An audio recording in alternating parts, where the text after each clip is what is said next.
ऐका ना, एखादं खोटं बोलायला गेलो आणि ते उघडं पडल्यावर कसं होतं आहे ना.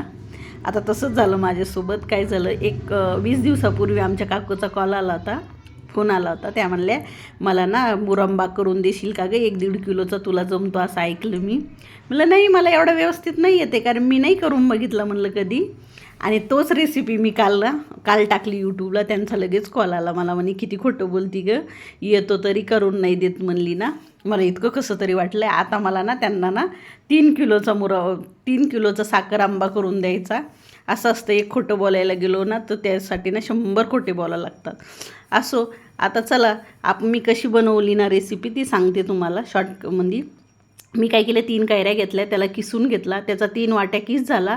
एका कढाईमध्ये ना लोणी घातलं आहे थोडंसं, त्यामध्ये लवंग, दालचिनी घातली आणि 3 वाट्या किसला ना 1.5 वाटी साखर घातली. त्याला चांगलं परतून घेतलं 2 मिनटं, एकदम 2 मिनटं. थोडीशी वेलची पावडर टाकून अजून परतून घ्यायचं. आणि त्यामध्ये ना आवळा पावडर टाकायची. आवळा पावडरने ना वर्षानुवर्ष खराब होत नाही आणि जितका घट्ट राहिला का तितकाच राहतो. हे त्याच्यामुळे हेच खूप सिक्रेट आहे.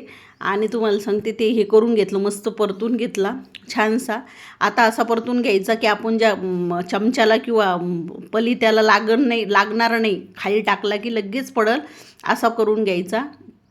तर मग आपला परफेक्ट होतो. हे बघा, एकदम व्यवस्थित झाला. आता मी एक चमच्याने ट्राय करते.